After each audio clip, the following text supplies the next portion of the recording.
The broadcast is now starting. All attendees are in listen-only mode.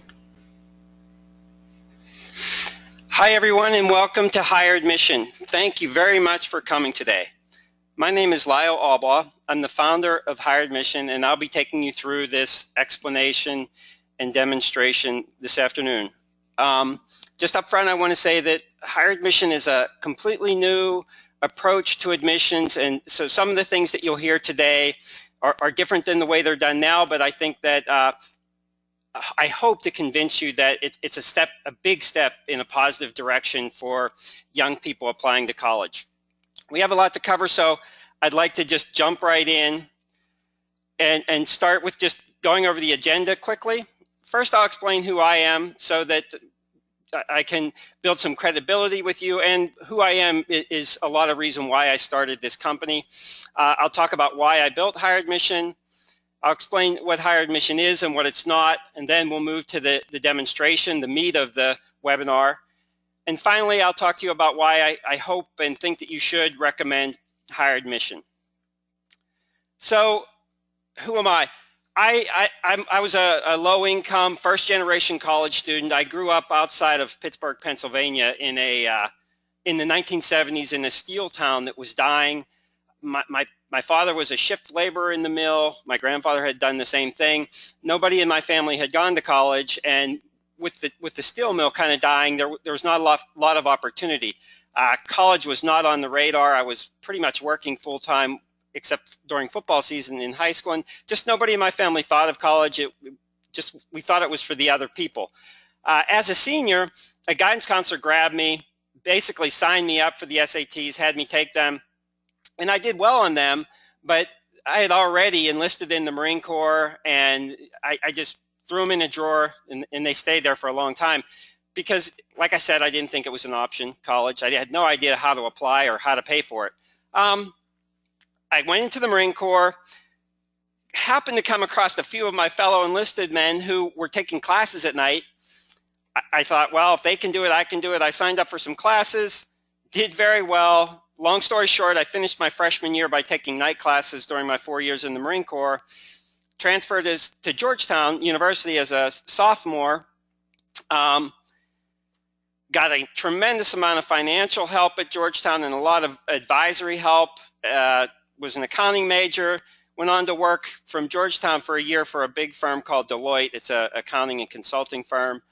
From there, went on to University of Pennsylvania Law School, got out of law school, went to work for a big law firm in San Francisco called Morrison & Foerster. They're international. I was a corporate and securities lawyer. Did that for 5 years and decided that I preferred to be a businessman over a lawyer.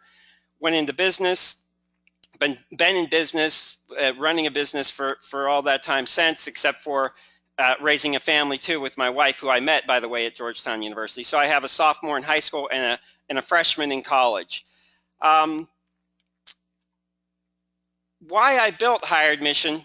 Last year, when my daughter was applying to college, I was appalled by the process. Actually, my daughter was essentially the complete opposite of me. She was, we have a culture of education in our family now, and she was a great student, great credentials, a highly achieved athlete, national finalist in figure skating for a couple of years. And I'm sitting there watching her basically beg colleges to accept her. We had the financial wherewithal such that she would be a full-pay student, and it just made no sense to me. Why is this kid who is going to be an attribute on many college campuses? Why does it appear to her that she has to beg them to let her in? And I thought, well, why wouldn't they be bidding on her? She has the credentials, she has the financial wherewithal. This system seemed backwards to me. Combine that with the fact that I was emailing her guidance counselor all summer. She goes to a private school here in Virginia, and so as you know about private schools, the guidance counselors are very available. Trying to understand the process, trying to learn all of the buzzwords, early admission, early decision, and trying to understand where the advantage lies and what you should do and how it affects your options and your aid and everything. And just the learning curve was enormous. And by the time I even began to get a grasp on it, because of course I'm still working full time and have another daughter and a lot of things going on, it's too late. So the combination of that and just thinking, this is the kids and the family's education, money, and future. Why is it that they're begging these schools to take them? So I thought, as a businessman, I thought, is there another way to do that? Is there a way? It really came to my mind that college should bid on students and apply to students instead of students applying to colleges. But I thought, no way is that going to happen. I just figured, and let me back up a second. Of course, this, all the press, there's a veneer over the application process, which is driven by the press, which is all about people trying to get into their reach schools, which kid got into which Ivy League school, what words they put into their essay to get in, all of the stuff that's out there. To the general public, just looks like it's impossible to get into college. So I thought, well, there's no way any college would ever be interested in a process like that, because it appeared to me that they were oversubscribed. Well, within 5 minutes of beginning to research the process, I learned quickly that, oh, sure, the top 20 schools or 30 schools, or maybe even few more than that, they are oversubscribed in a way. But even those schools aren't necessarily getting quite the students they wanted, and even they compete for certain, for example, underrepresented minorities with really high scores. So, but below them, and that's what mostly initially higher admission is all about, is those schools outside of the top 50 who, you probably know, they're not filling their seats by a large margin. They're struggling mightily, spending a fortune. Independent schools are spending $2,400 a student on average in enrollment expenses, and even public schools are spending $450 a student. And then what happened with my daughter, she applied to Clemson, University of Tennessee, and Miami of Ohio as her safety schools. She gets her letters of admission back from Clemson, $15,000 in merit aid offered up front. At University of Tennessee, $18,000 in merit aid. We live in Virginia, so she's an out-of-state student in these schools. Miami of Ohio, $13,000 in merit aid. And I was really flabbergasted. I thought, well, why? What is this? What about the other schools that she didn't apply to? What would Georgia Tech have offered her, or University of South Carolina, or any of the other schools that she may or may not have been interested in? But of course, she had to apply. She had to limit how many she could apply to, which was, I think, in her case, around 7 or 8. And that brings me to another point. I'll back up a little. That in that backwards process, we ask these seniors in high school who, if they're anything like my daughter, they're all over the map. They don't know what they want. How could they know what they want? One day she wants a small liberal arts school in a rural area. The next day she wants to go to a big football school and go to tailgate parties or whatever was on her mind that day. So, between the students, the disadvantage to the students, and the fact that there are schools out there that aren't meeting their enrollment goals, and the NACAC open seat report with 400 schools reporting that they haven't met their enrollment goals by the end of May, and reaching out to guidance counselors asking, and school counselors and independent counselors asking to bring them students. I realize there's a undermatching is, I don't mean the technical term undermatching, but there's a mismatch. Schools can't find students, and students could be recruited up and offered aid up front, but the process didn't exist. So that's essentially why I built higher admission. So higher admission, what it is it's the most significant change to the process since the Common App, because it flips it, and it puts the students and the parents in the driver's seat and at the center of the process, and as opposed to the schools, the colleges and universities. It's free. It won't always be free, but the cost, I'll get to that later in the demonstration, but the cost eventually, that I just haven't turned on the charging module of the site, but it'll be a very minimum cost. And it's inevitable, I think, because I look at companies like, where a market isn't working, somebody comes along and fixes it eventually, the way that Starbucks did with the coffee market. We could all buy books before Amazon, but they certainly improved the process, and we could all catch a cab. I don't know if you have Uber in your area, but in the Washington, D.C. area, catching a cab is an entirely different experience with Uber out there. So in a dysfunctional, and I know college admissions isn't dysfunctional, but there's room for improvement, especially if you view just in the admissions aspect of it, if you view the student and the parent as the customer, the customer hates the process. So it's ripe. So that's why higher admission is inevitable. It's really important to know what higher admission isn't. And from the beginning, I say it's not a data collection and sales tool or company. That's not what we do. It comes out of sort of the postcards that my daughter used to get from. I know that schools, most of the schools buy data from the College Board or the Common App or ACT or wherever they buy it, and a lot of them send those ridiculous postcards. My daughter would get them from Stanford and University of Chicago, and they would go straight in the trash, of course, and we would talk about it, and we would say, well, what's the point? They're already rejecting 9 out of 10 students. How many more do they need to reject? So that relates to the data collection thing. We don't sell our data. We never will sell our data, and that's not what we do. So next, it's not like higher admission is not like any of the existing college search tools like Chegg or Zinc or Niche or Princeton Review. Those tools will still be necessary, of course, but higher admission reverses that. So as it goes forward, students will start their search partially, at least, from a list of colleges that have already pre-approved them, in a sense, not guaranteed them admission, but pre-approved them and told them what the merit aid offer would be, and also gave them a very good idea of how they were going to finance their 4 years. Higher admission is not an administrative burden on high schools. The high schools really don't have anything to do with as far as students and higher admission. The students do it on their own. They fill out their profile, and the high schools don't have to do anything. Extremely importantly, higher admission is not a replacement for college counselors, and to some extent, I almost hesitate to say this, but it creates a different kind, an additional task for the counselor, for the independent counselor or for the school counselor, because students, of course, will still have to apply to their reach schools and, for the foreseeable future, their safety schools until the higher admission really starts working well. But college counselors will need to sort through these invitations. I'll show you what the invitations are like in the demonstration, but it'll still be up to college counselors to work closely with their students to help the students decide what to do with their invitation and how it compares to what other options they have. So it doesn't replace college counselors at all, that's for sure. Let's go ahead and start the demonstration. This is the home page. I'm just going to go over it briefly because it's so easy for anybody to look at on their own.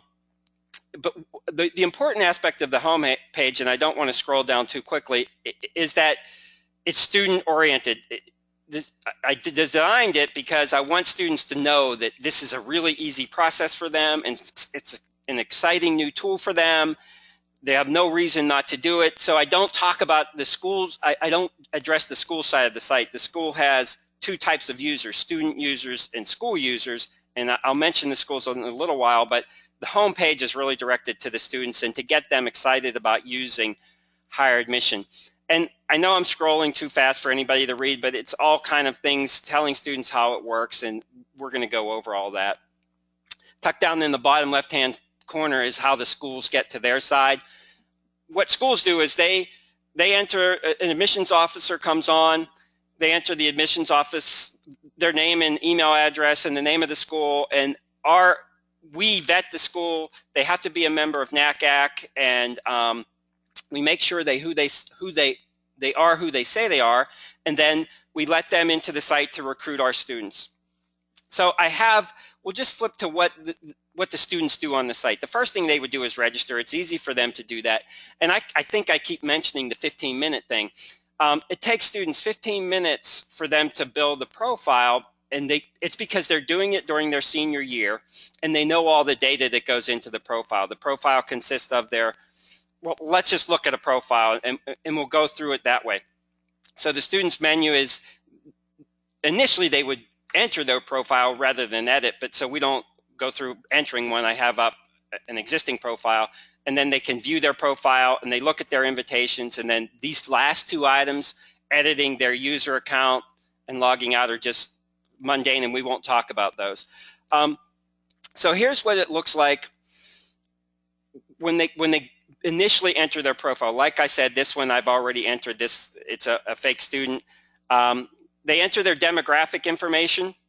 So it's their first name, their name and address. A very important thing to mention now is that when schools come on to search students, they don't see the student's name and street address.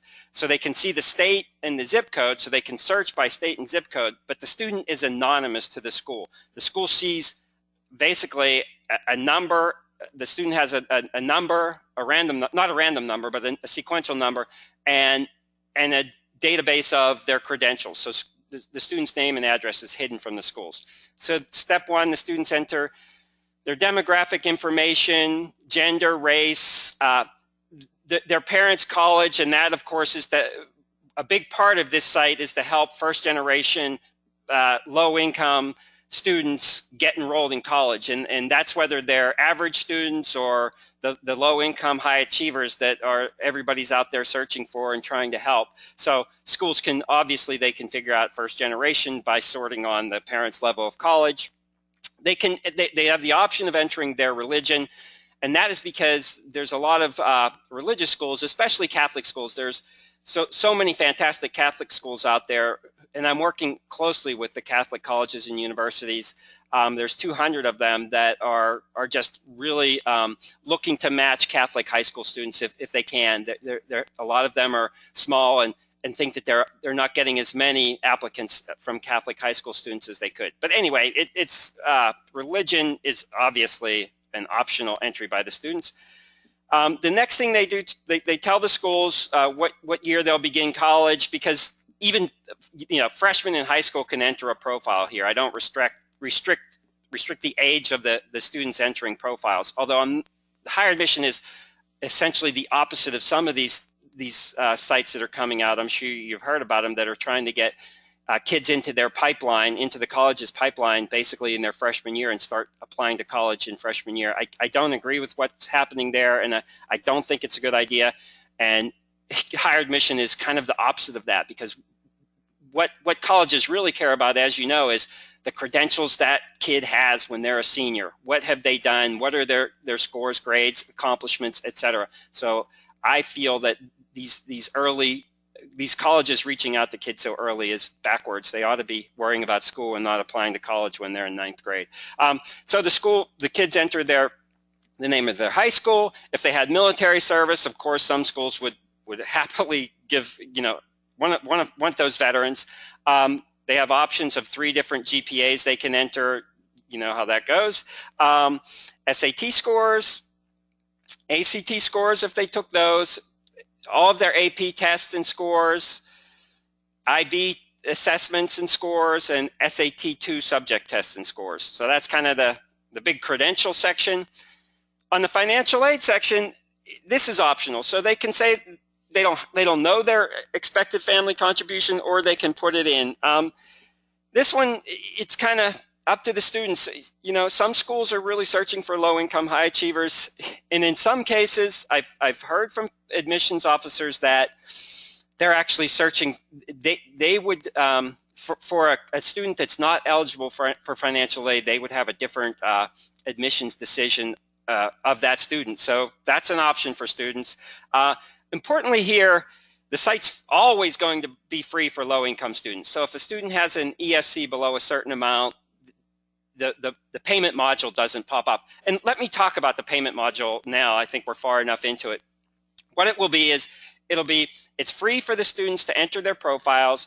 It's free for them to see a list of schools, the names of the schools that have invited them to apply. But then for the student to see the actual invitation, they'll have to join, and joining is $50. So they see all of their invitations for the whole cycle for $50, one-time membership fee. The membership fee is good for a year.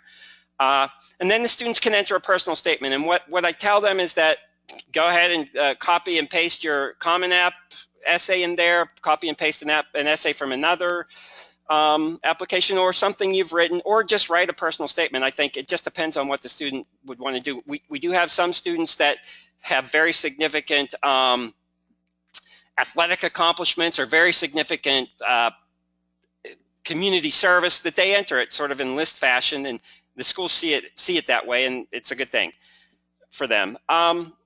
The students certify that it's true, all the information is true. What happens with the information?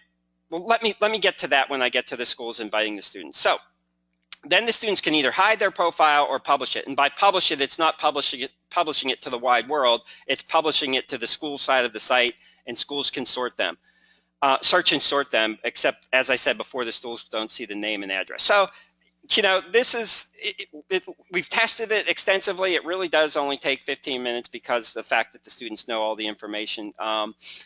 What happens then is it goes into our database, and schools come in. We have a dashboard for the schools, and everything that we just saw. Let me show you an easy way to show it to you is you look at the student can then view what they've entered as their profile. So everything on here is searchable by the schools. So the schools can say you're an independent school in North Carolina, and you know that the overwhelming majority of your students come from North Carolina. So you search North Carolina for students that have SAT combined critical reading and math above 1200, and you get your result, and then with that group of students that the school would have, they kind of flip through them. They go page by page, and all of this information that you're seeing here is condensed for the school into one web page, and they see it and they decide whether they want to invite the student or they don't want to invite the student, if they want to pass on the student. And the schools have the option of putting the student into a favorites file, and then everybody in the admissions office can go through the favorites file, so the schools can do a collaborative process on admitting students, and then at the end of the day they either invite them or they don't. So the schools invite the student. What the schools see on their invitation page is what contingencies and what they want the invitation to look like. The invitation has two parts, which I'll show you in a minute. But at the top of the invitation allows the schools to put contingencies on the invitation, and the contingencies are what you would expect.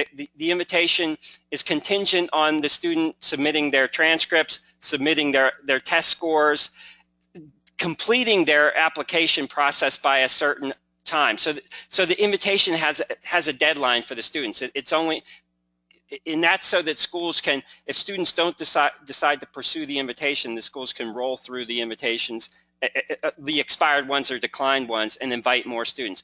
And most importantly in the invitation, the schools offer the students merit aid. They tell that student, we want you and we're offering you this amount of merit aid, and as long as your credentials were correct and true, when you apply, we're likely to accept you and you're likely to get this amount of merit aid. Now, I know that schools can't guarantee admission, but we tell them, if you recruit on our site and you make invitations to our students and their credentials are what they say they were, and you don't enroll them, then that's fine, and you're allowed to do that, but you're not going to be a member of higher admission anymore. So that gets around the whole postcard thing and the whole rejection mail thing and the whole thing of schools just running up their applications and also disappointing students a great deal.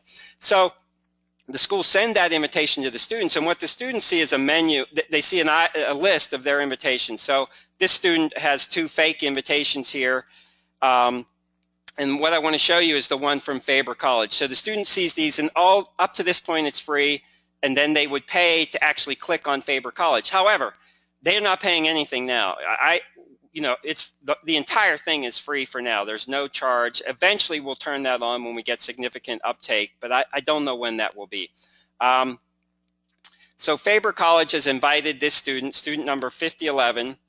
Their contingencies are receipt of an application, receipt of a transcript, receipt of all test scores, receipt of activities resume, date the semester starts. The schools tell the student and that may seem obvious, but it's partly because higher admission will also be for transfer students. We haven't we haven't implemented that yet, but that's coming very soon. The class that the student is expected to graduate in, and this Faber wanted is inviting this school to their Fisher School of Business. This invitation expires on 12/15, so the student has until December 15th to accept the invitation.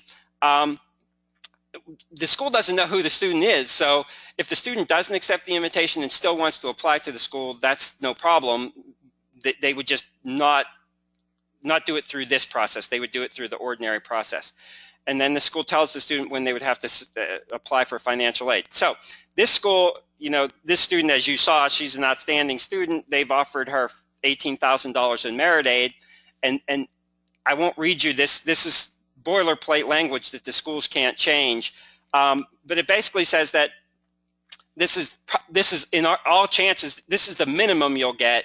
You may get more, but they just didn't put it in this form, because this merit aid is the kind of merit aid that if the school really wants to attract the student, once the student applies, they're welcome to offer them more. If say the student was an underrepresented minority that the school was really looking for their diversity goals, once the student applies, the school could say to the student, well, we're going to give you more, but they're not going to give them less.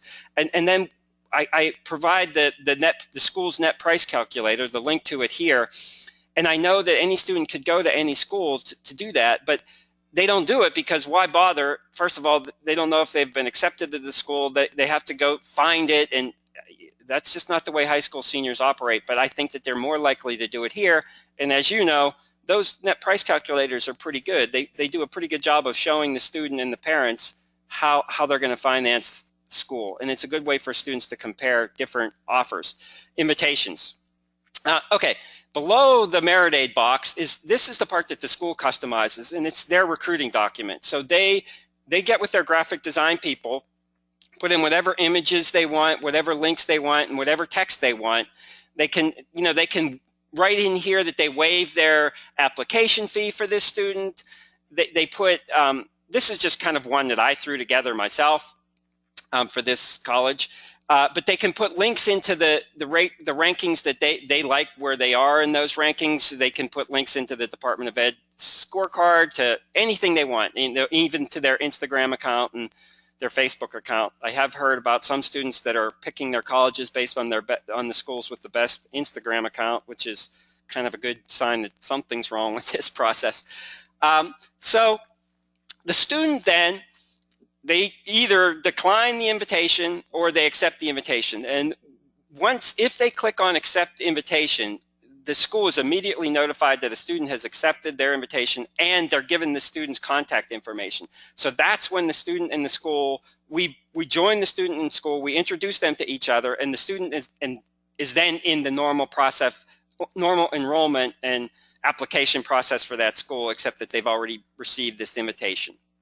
So I think by now you're seeing that this is a lot different. We already have schools extending invitations on the site and offering significant amounts of merit aid, and not just to high achievers, but also to moderate achievers, and not just to their fit students. Sometimes they're offering to students that are distant, but that they want to get on that student's radar, or they want to get on that school's radar, but they're real invitations.